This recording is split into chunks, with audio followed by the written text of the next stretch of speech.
Hello, everyone. My name is Rifal Jingles. I am the Senior Director of Field Application Science here at Unchained Labs for the analytical products. I will be your moderator for today's live demo, and I want to thank you sincerely for joining us for today's session. We are always excited and interested to have you join us for things like that. It's a very unique interactions, and we really hope that you can gain some insight into not only how the OnCold is uniquely suited to help you characterize proteins, but also to gain some perspective on how we do live demos here at Unchained Labs, allowing you to really increase your capabilities and show you how flexible we are. So we'll have a Q&A session at the end of the demo. To ask questions, simply click on the Q&A icon at the top or bottom of the Zoom navigation bar, and we'll get to as many questions as we can within the time allotted to us. And now I'd like to introduce you to Chie Funatagawa. She's a senior field application scientist also here at Unchained Labs, and she'll be taking us through the demo today. So she'll be telling you about the characterization of proteins, stability, particularly on OnCold, walk you through a quick demo of the instrument, and show you really why the OnCold is the ultimate tool for protein characterization. Now, here you go. I'll hand it off to Chie. Thank you, Rafar, for that introduction. And thank you for joining me, and welcome to the demo. So what I have next to me is the UNCLE instrument. So the UNCLE is what we call our all-in-one stability platform. It has thermal ramping capabilities to look at the thermal stability of your samples, and it has 3 detection methods in this one instrument. It has a full spectrum fluorescence, static light scattering, and dynamic light scattering. So today I'm going to show you how to load the instrument, but also look at a little bit of some data where I can really showcase to you how having those 3 detection methods can really be advantageous to characterizing your samples and also ranking them also. So let's move on first to just going over how to load the UNCLE instruments and how we're going to load samples. So let's move on over to the loading station.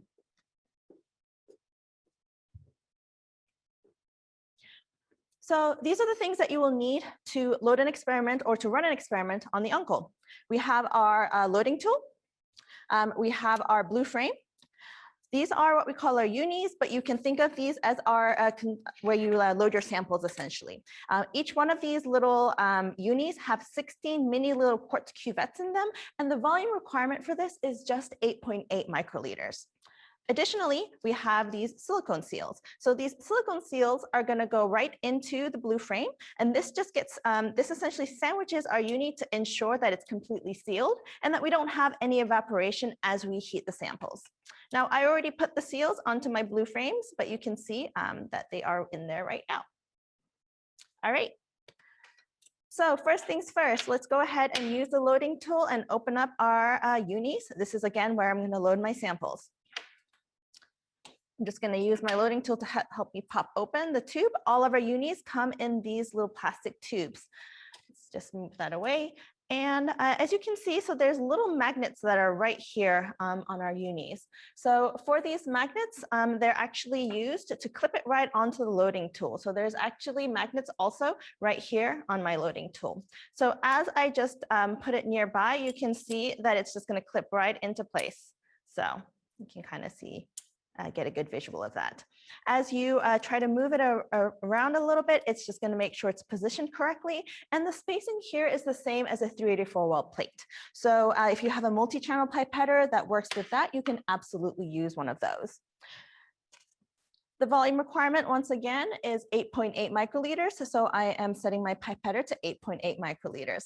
Now today, I have a couple of samples with me. And what I'm going to run is some bovine IgG. I have some BSA and a mAb in 2 different formulations. I really wanted to showcase to you how this UNCLE instrument can be used to do some candidate screening, but also formulation screening to really look at which samples are most stable. So when you load the instrument, I have some fluorescein dye with me also. So I just want to show you with a fluorescein dye to help you get a good visual of what it looks like. So again, 8.8 microliters, just a small amount of volume. And I'm going to put it in this P position right now. I just ensure the pipette tip is in, just pipette out, stop at the first stop, and that's pretty much it. And you can kind of see where that is. Now fluorescein shines with black light, so let me just shine a little light there, and you can see exactly where the samples are located. So let me go ahead and actually load some IgG and BSA right now. So I have once again, some IgG with me. And again, pretty easy to load and very easy to avoid any kind of bubbles forming. So you can just go ahead and load like that. All right.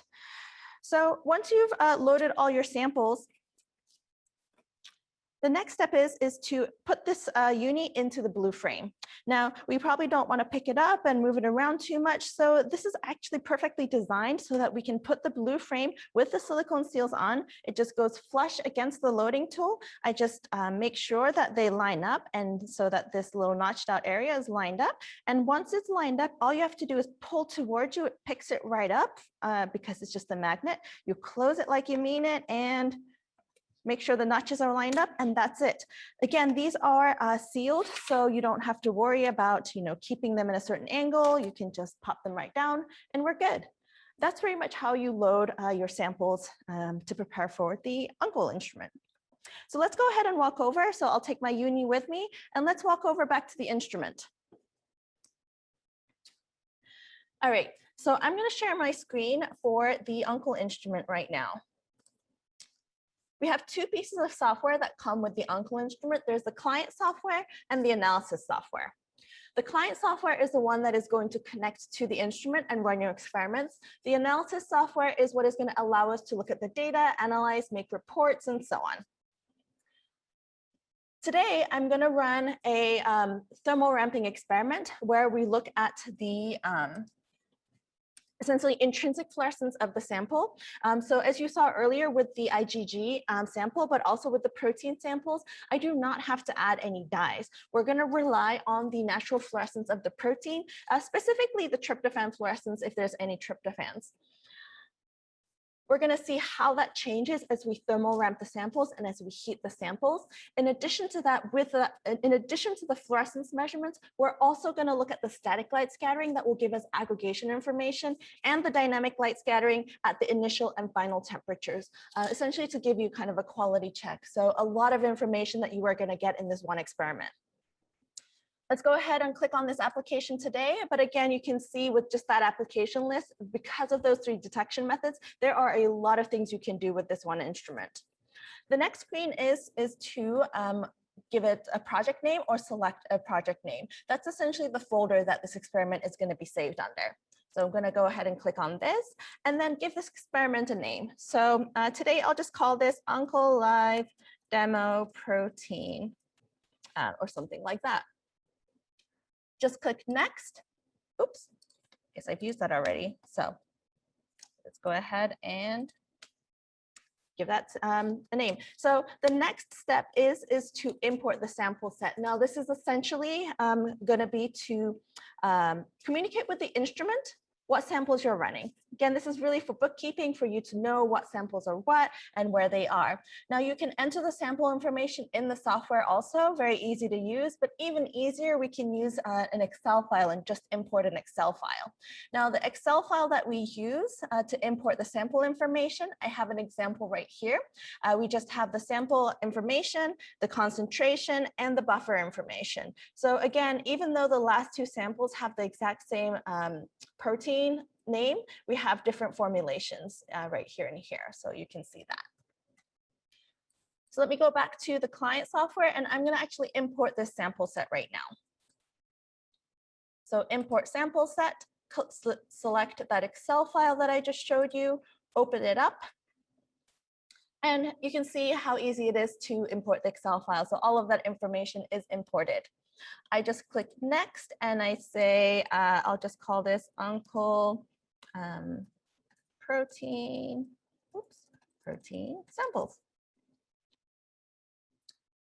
Just click save, and that sample set is imported right there. You just select on that sample set, and again, you can see those 4 protein samples that I'm running: IgG, bovine IgG, BSA, and the MABs with 2 formulations. Now you can see right here, I can click shift on my keyboard and click and drag and import sample sets like this. Super easy to use and communicate with the software. Or if you choose to run them in triplicates, which I did for this data set, you can just click on the replicate button right there, and it enters these sample sets and this information in triplicates. So again, just pretty much click of a button, you're ready to go. Let's click finish. And the next step is going to be to configure your experiment. To configure your experiment, again, we're going to measure the dynamic light scattering of these samples at the initial and final temperature. And then we're going to do a thermal ramp.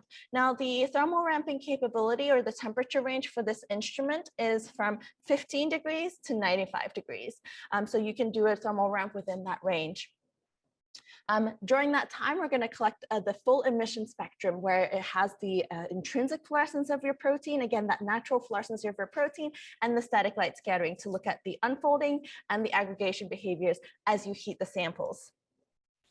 For the ramp rate, let's go ahead and just do a 1 degree C per minute ramp, and you can see an estimated time of how long this experiment would take to run. That's pretty much it for the setup. So we're going to click apply. Once I click apply, it asks me to load my samples. So I am going to go ahead and click on load samples, and then let me quickly stop sharing my screen. If you look at the front of the instrument right now, you can see the door is going to open and a tray slides right out.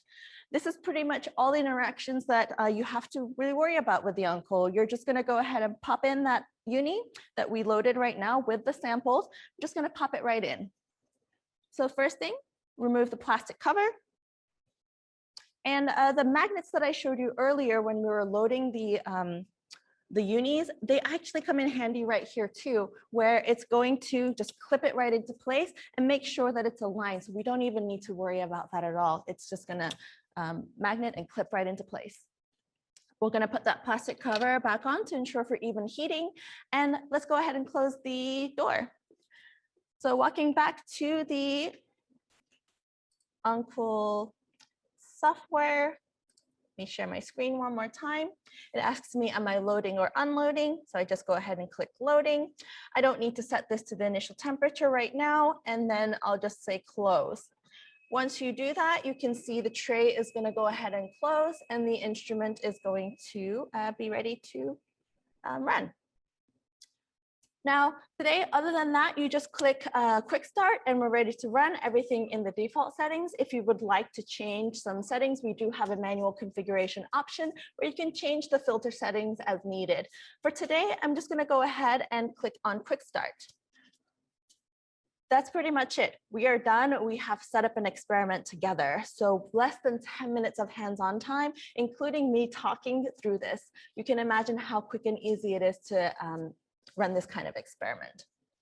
Now, let me stop my share for a second, and then I'm going to switch over to the analysis software. I actually ran this experiment already, so we can look at the analysis data right away.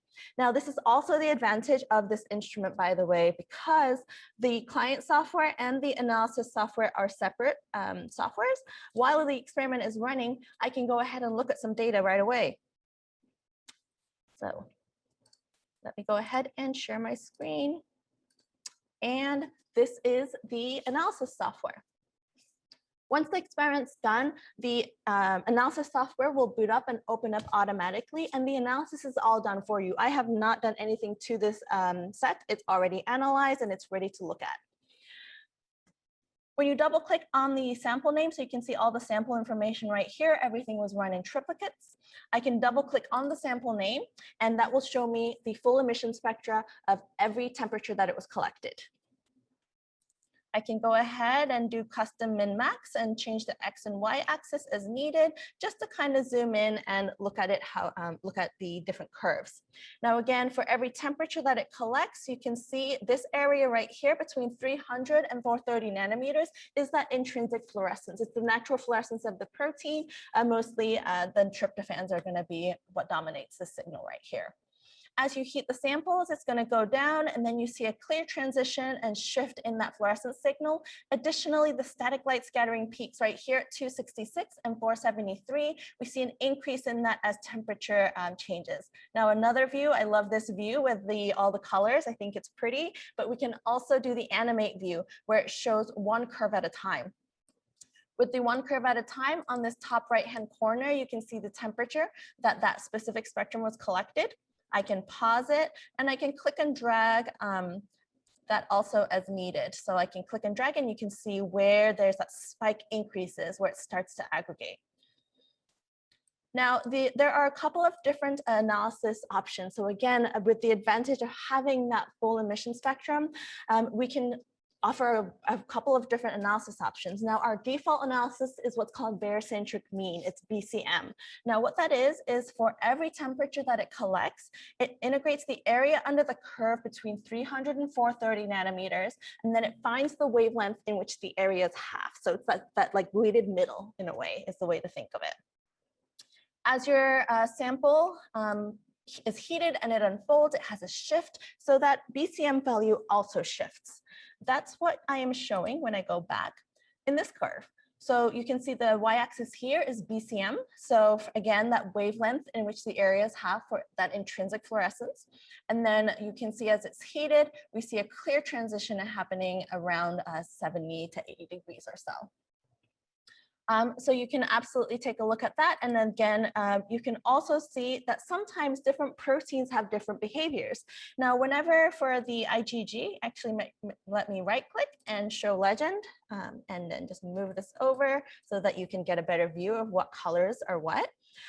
You can see the BCM and whenever you see the IgG doing this upward shift of BCM, we call that a red shift. And some proteins do a blue shift where it goes down like this.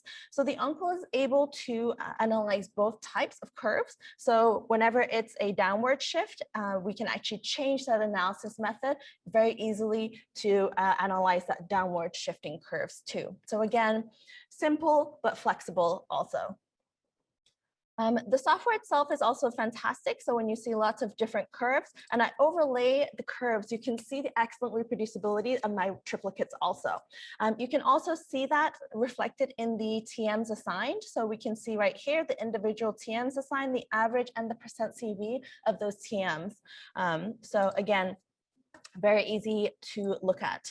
Same with this MAB1 in the acetate buffer. Now, the uncle doesn't just give you TM values, if you remember. It also offers more data. And this is really what is fantastic and what is really powerful about the uncle instrument. If you overlay the static light scattering right here, just a click of a button, you can see the aggregation behavior of these samples too. So for this MAB1 in this acetate buffer, you can see that there is a first TM around 55, 56 degrees or so. And then there's a second TM that is assigned around 77. Now this first TM, it's a true transition. As you're heating your samples, your antibody is unfolding and it's changing in structure. But it's not till that second TM where your samples are actually aggregating. So that is, again, just valuable information that you're getting with 8.8 microliters per well. The other advantage is really just overlaying curves too. So when I overlay the, let me just show you with the fluorescence alone, for the MAB1s and 2 formulations, you can see a clear shift, even without looking at the TM values, just visually, there's a clear shift right away. This formulation 1, it's increasing the TMs, it is making it more thermally stable. Additionally, when I overlay the static light scattering curve, so again, this is the aggregation behavior, I can click on that, and let me just remove the fluorescence so that there's less curves on this screen. You can see right here that in the acetate buffer, there is a huge increase in the static light scattering. But then when you take a look at the same antibody with the same concentration in a different formulation, there is significantly lower intensity in that static light scattering. So this MAB in formulation 1 has a lesser tendency to aggregate in that formulation, which again, you can just get that information right away. So you're getting unfolding TMs, but also that kind of aggregation information. Now, if that wasn't enough information already, which that's a lot of information, but it's really valuable to be able to get that aggregation curves and those unfolding curves together. But additionally, you can look at the dynamic light scattering. So if you remember, we are collecting the DLS at the initial and final temperatures. Now, what this can be used for is essentially to do a quality check of your samples, of those exact samples that you're about to thermogram. You can see whether your samples are perhaps already aggregated, to what degree is it already aggregated. Again, you don't need to go to a separate instrument, use more samples, it's of those exact samples. And it's really that orthogonal data that gives the power of the uncle, really. If you take a look at the antibodies right here, you can see the average diameter. So this is the average hydrodynamic diameter is about 11 to 12 nanometers or so. So that's pretty common for an antibody. Usually they vary between 10 to 15 nanometers depending on the antibody. And then you can see right here, BSA is smaller as we would expect, and you can see a smaller hydrodynamic diameter also. Now with all DLS, if there are some DLS experts out there, we know that the correlation function is key. So let's just move that over. Again, we really value the ease of use of our software. You can take a look and just take a look at the different distribution curves, look at the different sizes. Now, again, the value is to one, see if there's maybe a small amount of larger aggregates present. So you may see something larger out here that is visible in your curves. Additionally, another option is to just look at the quality of your samples. Do your samples look like this? Now, this is the same sample at 95 degrees. So we do expect this to look like it's been thoroughly aggregated and unfolded. However, you can take a look at the initial conditions and see if there's any trouble or problems with them that you should note about these samples. Now, these all look fantastic. They look like they're really nice, clean, monodispersed samples, but that is pretty much what you can get. You can get the quality at the initial and final temperatures through DLS, and then look at that thermal ramping information to really assess the thermal stability of the samples, rank order them accordingly to really see what samples are stable, essentially. So that is pretty much a quick overview of our analysis and running the UNCLE instrument. Let me go ahead and stop sharing. And Rafar, do we have any questions that I can answer? We're doing quite a bit, actually. But before we do so, I just want to make sure I recap on what you've done. So first of all, thank you very much for this wonderful live demo. This was fantastic. Just to recap, so what you started doing was essentially show us the actual sample holder, the uni, right? And so you kind of show us the ability to load only 8.8 microliter of samples and the scalability of the throughput, going from one sample at a time up to 48 samples, which is really quite nice. I do appreciate the fact that the samples are compartmentalized, so there's no cross-contamination that you have to be worried about.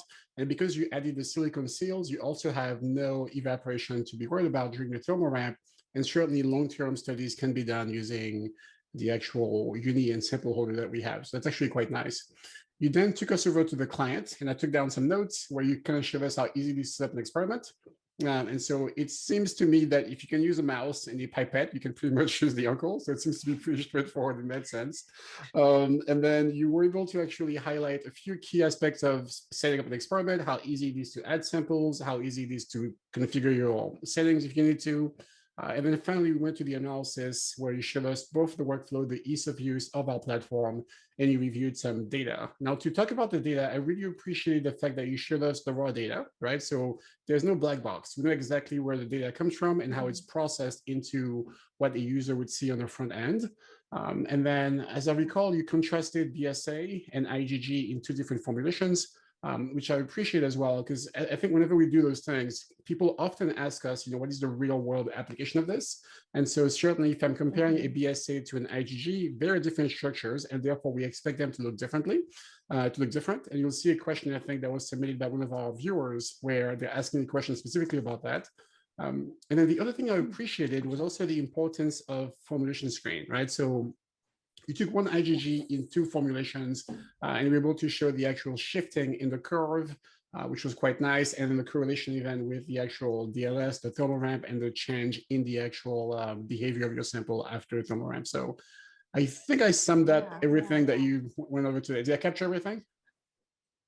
I think so. Actually, can I show you another awesome feature? Sure. Like, as you were talking, the export features also is really fantastic about this instrument. So we really want to make sure that the workflow is easy for our users. We know that a lot of you are spending time in the lab, and so we don't want you to have to spend time clicking buttons when you don't have to unnecessarily. So just as I was talking about just overlaying the curves, for example, like this, I can right click and just export to Excel, and it's going to export all the data that's showing on this figure. If I right click and export as Excel in the table right here, it exports the table as Excel. It's a one-click analysis, really. And also I can, one of my personal favorite features is add to report. So I love this feature. That just allows me to go to this report tab on the top left-hand side of the screen. And you can see this functions as a Word document. It's already in there. A lot of people are using electronic lab notebooks. So this can actually be typed. It's a live working document essentially, and you can save as Word, you can save as PDF. Again, really trying to make sure it's easy for you. If you have a lot of samples, as Rifar said, we just looked at one uni today, but you can load as many as 3 of those, so 48 samples. But you can also do a mass export into Report or Excel if you need to. So again, I wanted to make sure that I highlighted that ease of use aspect too, because collecting the data and looking at data might be great, but also reporting it and basically putting it into a nice lab notebook is super easy too. Excellent. Thank you, Chair. Appreciate that. Excellent. So good. So I think we have quite a few questions. So we're going to start getting to them. And I will answer as many as I can. You have submitted lots of questions and I'm trying to keep track of them. So let's get started. So question number 1 is a fairly straightforward one. It's a specific question. So it's asking you, what is the concentration range for uncle? Yes, so the concentration range for the uncle, the lower end for an IgG type sample is about 0.05 mg per ml. So about 50 micrograms per ml is the lower end. For the upper end of this instrument, we've run up to 200 or hundreds of mg per ml with no problems at all. So. Excellent. Good. So really dynamic range, no need to dilute, simply load your samples as is. And if they're within that range, our users should be able to get some valuable data. Excellent. Good. Yes.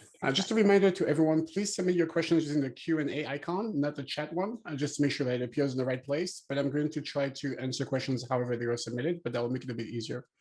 Question number 2, can this machine measure molecular weight? Can it measure molecular weight? So it does estimate a molecular weight from the dynamic light scattering measurements. That is assuming more of a spherical model though. So I would say it's more of an estimation of molecular weight based on that. Correct, from the dynamic light scattering, excuse me. Yes.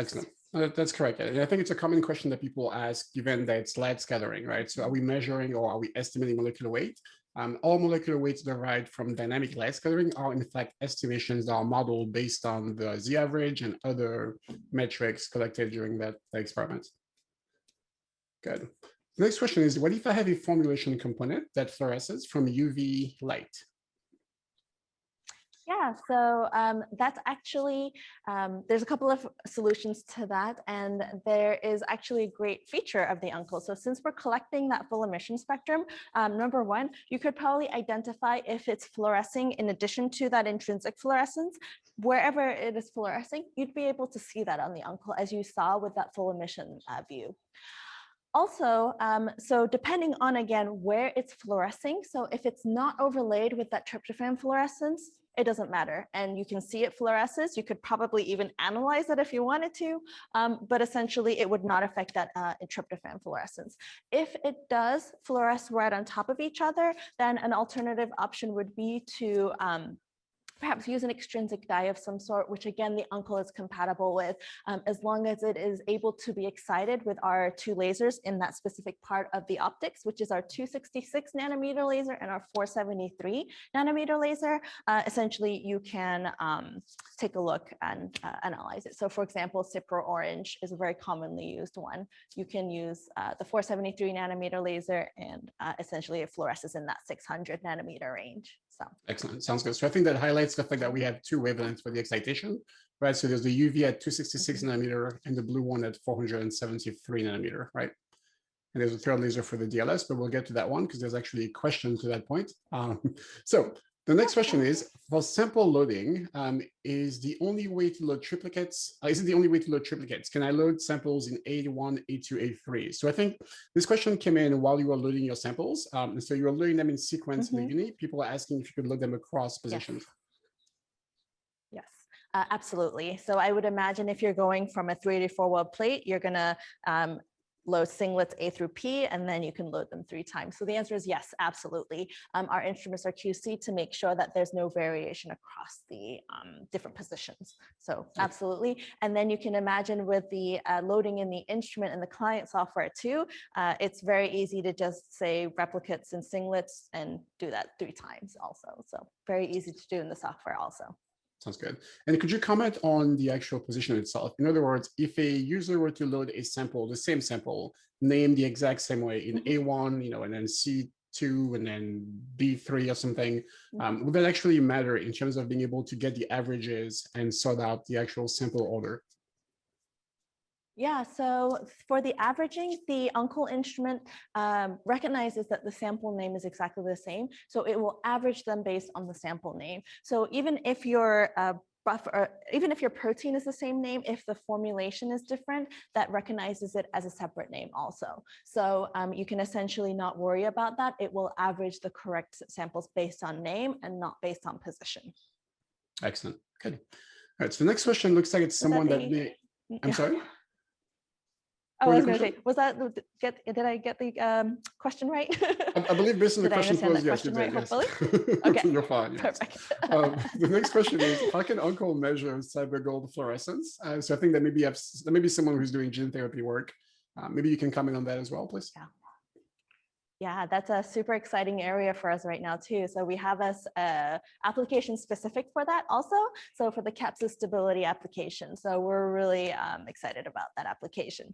So with that, you add cyber-gold, and absolutely you can measure cyber-gold fluorescence. Now you can imagine with the gene therapy world, what we're looking at is as your capsid essentially is heated and it disrupts, it releases the DNA. And so that DNA binds to cyber-gold, and you see an increase in that fluorescence signal. Now with the Uncle instrument specifically, cyber-gold is excited by the 473 nanometer laser, and the emission spectrum is around like 600 nanometers essentially. So you can really see clearly that increase in that fluorescence signal. So that's essentially how it would work. Sounds good. Excellent. Next question is, what does it look like when the buffer changes the antibody unfolding behavior? So I think the example that you showed maybe, Yeah, I was going to say that's probably a great example. So yeah, whenever you see a change, so if a formulation or buffer components change the behavior of your antibody, one thing it can change is the unfolding temperatures, so the thermal stability of your samples. So you will see a clear shift, as we did today in some of the examples with the MAB ones that I had. So you'll see a clear shift. In addition to that, you could see a clear change and difference in the aggregation behavior also. If there's anything else that changes, perhaps the initial conditions, they have a higher tendency to just be self-associate or aggregate, then you would also see that reflected in the dynamic light scattering of the initial, at the initial temperature, essentially. So that's kind of a few things that you would see. Sounds good. Thank you very much. Next question comes to us from Jack asking, can you have independent run settings? And he goes on to elaborate by saying, can you have a separate thermal ramp for different formulations? So in other words, I believe, and yeah, go ahead. I think, is that clear to you? Yeah. Okay. I think so. So yeah, and you can, add in if there's anything else that I missed.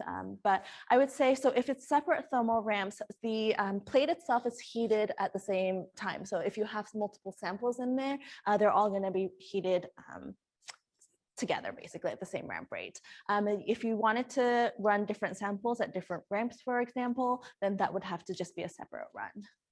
Okay. Sounds good. I think that was a question. So I think we should be from that question. Okay. I don't think so. I think you've answered the question. I think that's more or less what it's asking. So I'm assuming that per run, right, can we essentially apply different settings to different samples during the same run? And your answer essentially is that all samples will be subject to the same conditions.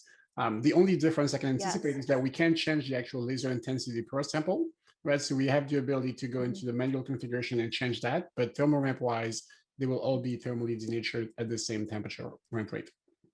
Right. And the other thing I would say I could think of is if you want to ramp all the samples, let's say at a certain ramp rate and then change it midway, then we do have the option to use freeform mode if that is that's a good point. That would be necessary. Yeah. Next question says, if my proteins cannot be differentiated by TM, are you aware of an example where TI could be used to differentiate them? Absolutely, absolutely. So I would say an example that comes to my mind right now is for antibodies. So with antibodies, like we saw earlier, it's pretty common to see multiple TMs. So you could see more than one TM in those. When that happens, I've seen cases where antibodies have like the first TM correlates with aggregation.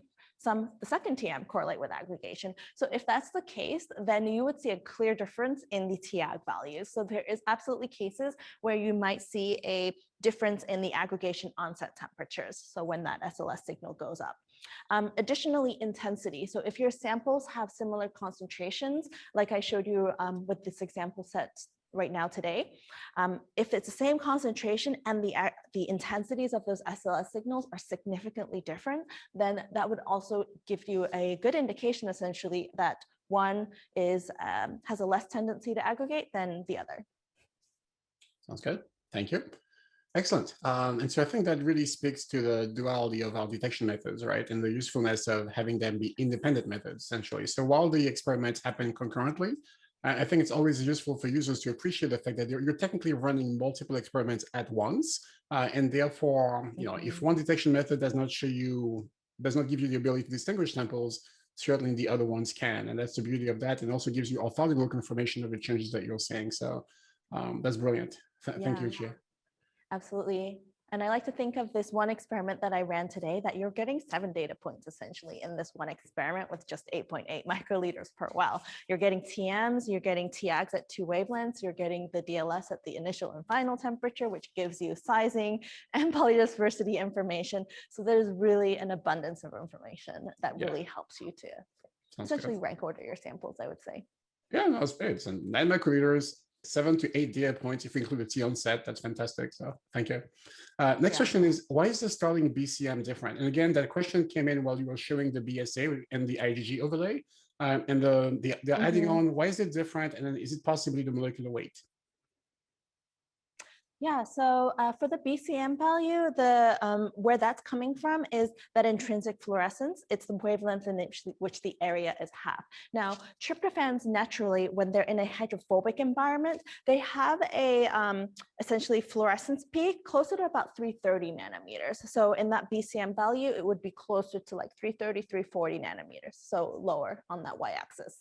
But then when tryptophans are more exposed to a polar environment, the fluorescence signal, that intrinsic fluorescence signal, shifts closer to about 350 nanometers or so.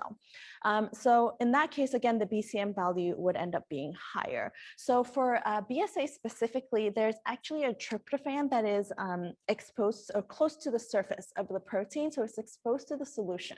And so that's actually what's causing it to have a higher BCM value, the initial BCM value. It's because there's a tryptophan that's in a more polar environment. And then the other samples are at a lower one because it's the tryptophans are more embedded essentially. It's in a more hydrophobic environment. Excellent. Next question comes from Lawrence. He's asking, for DLS, how is molecular weight determined? The MAB sample looked good, but the estimated molecular weight was about 260 kilodalton.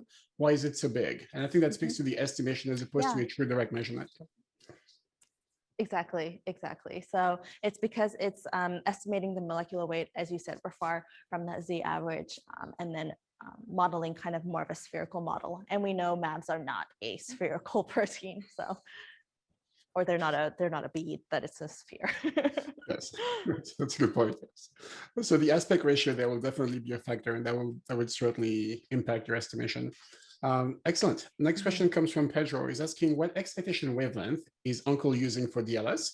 Can you comment on the benefit of using a certain type of light over another? For example, red versus blue light.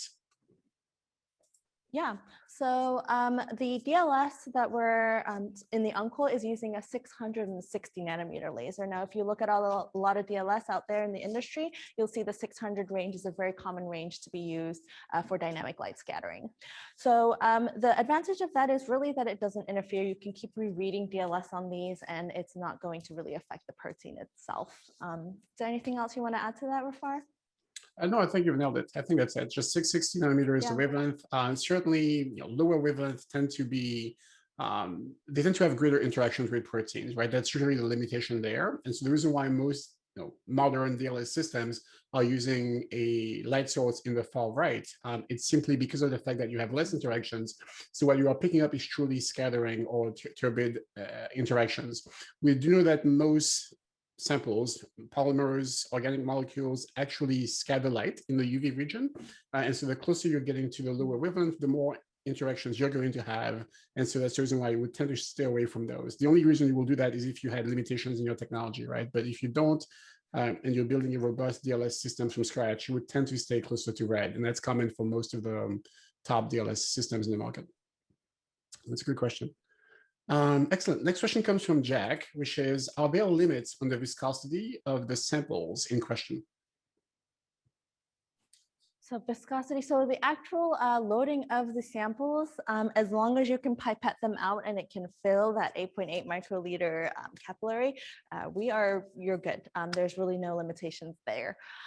For the actual samples, also with the dynamic light scattering, viscosity will affect size, but we also have a place where you can enter the viscosity to kind of correct for that effect in the sizing calculation.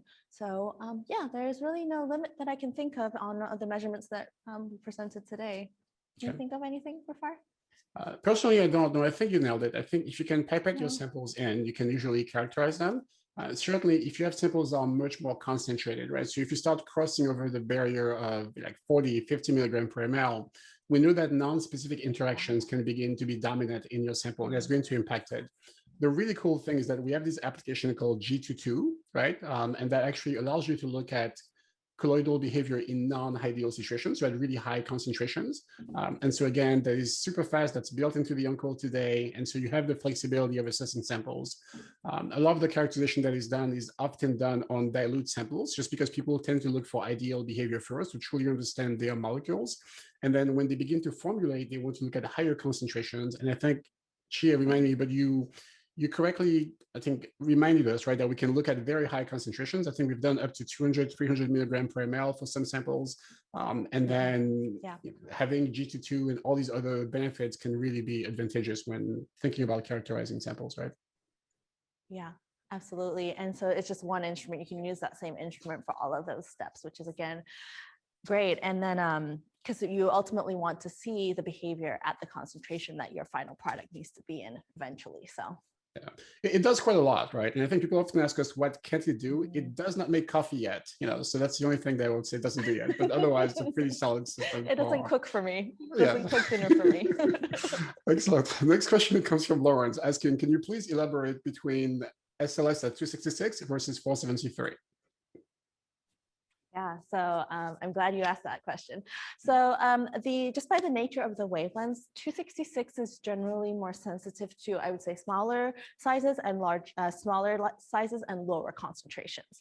473, by nature of it just being a larger wavelength, is more sensitive to higher concentrations and larger aggregates. Now that kind of brings us back to the concentration range that we were talking about. So with samples that are maybe in the hundreds of mg per mil range, the 266 may not be sensitive anymore, but we have that 473 nanometer laser that can be sensitive in that range.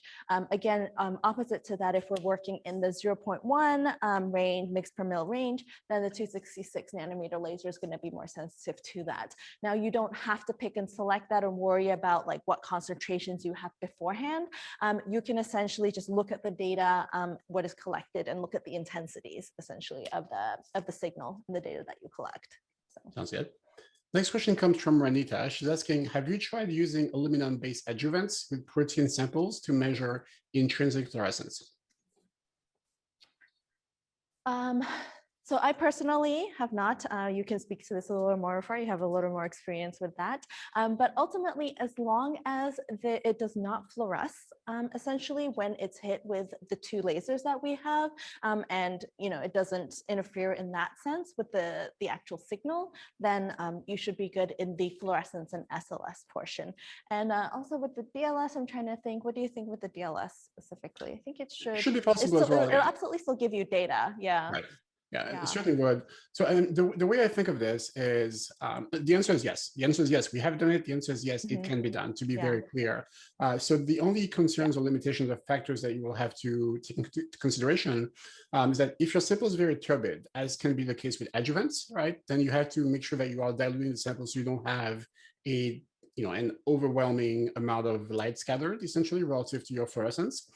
The other thing that's really neat, and I know you asked about intrinsic fluorescence, right, is that we have the ability to look at the full spectrum. And there's quite a lot of literature here looking at using dyes to look at the protein interaction to essentially stay away from the excess scattering that happens at lower wavelength. And so I think momentarily we talked about the fact that at a lower wavelength, more light is scattered by just about most molecules and particles.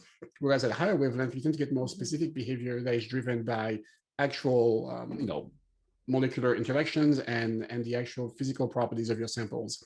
And so in this case, you could simply tag your protein with Cipro, for instance, or another blue excited dye and look at the behavior independent of the scattering behavior, right? So the ability to think of your adjuvant as a colloid, a particle, solution versus a biologics, a protein-based therapeutics can be decoupled using OnCall pretty readily, and people have done so. You simply have to factor some of those behavior into your characterization. With respect to dynamic light scattering, you're absolutely correct. You will get data, right? So essentially, it's whatever you put in front of it, it will scatter light and it will give you a result. And so again, the real concern here is how valuable is this data? So if your sample is excessively turbid, then you're going to get a lot of scattering. So you're going to see an ensemble of what you have.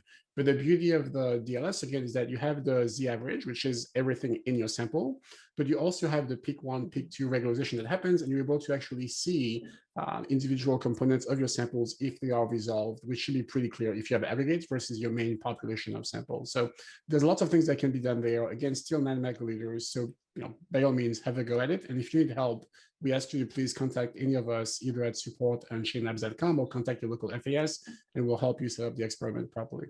Absolutely. That's a question. Absolutely. Let's see. Next question comes from Gordon asking, what is the correlation between size and molecular weight, and how do you calculate it? And so I think that question maybe alludes again to the light scattering. Yeah. So the correlation is direct, right? Yes. Sorry. Okay. I was going to say you can go for it, but yes, essentially it's directly correlated with the size and the average diameter of your samples, essentially. So, and that's kind of where it's going from for the molecular weight. So, yeah. And so I think that has to do with, again, I think I'm just looking at a series of questions here. So it has to do with the light scattering that you were asked previously. It's the same person asking the question. And so ultimately, size and molecular weight are correlated. So as things get larger, they tend to weigh more because the density remains more or less constant. And so from our standpoint, again, we measure size. There is a correlation to molecular weight for sure. The difference, of course, is that because we are doing an estimation, if your sample contains aggregates or contain other samples which are impacting the size or the apparent measured size of your sample, then the estimated molecular weight is going to be impacted by this. And I think as Jie kind of reminded us earlier, if you have samples that have different aspect ratios, so things are not globular but longer than they are wide, then certainly that could also impact the molecular weight estimation as well. So I think that's the way I would think of that. Did I answer your question, Jie? I don't know if I was helpful there, but yeah. Okay. The next question comes to you from Nelson. He's asking, what are the expected results of an impure protein in the uncle? Of an impure protein, yeah. So for the dynamic light scattering, as you would expect, there would be effects on that. It will show that it's not as monodisperse. There will probably be different sizes, and that will reflect on the dynamic light scattering. For the static light scattering, depending on those impurities, it could start with a higher static light scattering signal, for example, if it scatters more light. But however, it would still give you essentially the emission spectrum. Now, if those impurities are additional proteins, then that would just overlay on top of each other. So it really depends on that impurity, but that's kind of just very quickly what that. Okay, sounds good. So it looks like we're running out of time. So I'm just going to maybe answer a couple more questions, and then everything else we'll have to follow up with you offline. The next question says, does Uncle collect all of the available information whenever you run a test? For example, if you do not set up the test to include viscosity, but you decide you want it after the test run, could you put all the data in the analysis phase? So to enter the viscosity in DLS, I would assume that question means. Yes, that's like if the you way didn't I think enter it it as before well. the experiment, can you affect it? Yeah. Okay. So yes, the answer is yes, absolutely. In the analysis software, there's a place where you can enter the viscosity of your solutions after the fact and then recalculate. So that is absolutely doable in that sense. For the fluorescence reads, of course, it is collecting the fluorescence measurements. So it is essentially the raw data that you saw. Sounds good. So I'm going to answer the next but you can anonymous recalculate, question. excuse me. Oh, sorry. Go ahead. I was going to say, except for you could obviously recalculate that data set from like the BCM analysis from that raw data. You can change different analyses based on what you prefer, of course, on there. So sounds good. Thank you very much. Yes, go ahead. So I'm going to ask you the last question that is from an anonymous person, and then the other ones, because we have their contact, we'll reply to them offline. So how long can you leave a sample in a unit before starting the run without loss of samples? And in case of an error, basically, can you simply leave it in there and repeat the run?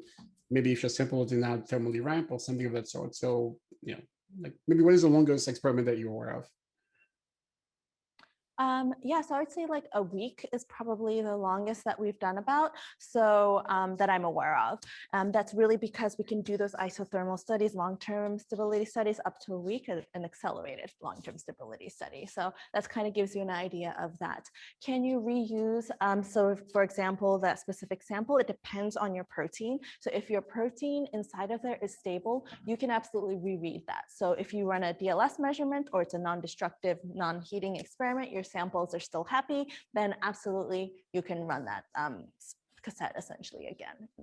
Sounds good. Excellent. Well, thank you very much, GA. And that was a wonderful demo. Yeah. Thank you very much to the attendees for joining us today. It's exciting. Lots of questions. It was actually quite good. And we still have plenty of questions that we'll be answering offline. So thank you to those of you who left your email addresses. We'll be replying to you. We also want to encourage you to follow up with us. If you have any questions or if you want to go into much more detail that we can cover during the time that we have here, please contact us either at support@unchainedlabs.com or info@unchainedlabs.com. Either way will come to us, and we'll be happy to continue those conversations. Our field application scientist teams will be able to help you gain more insight into how you can improve your protein characterization efforts, and certainly begin to take advantage of our technologies to make life, as you can tell, much easier and get data-rich characterization with very little sample volume. So once again, thank you very much, Unchained Labs, and we'll talk to you soon. Thank you.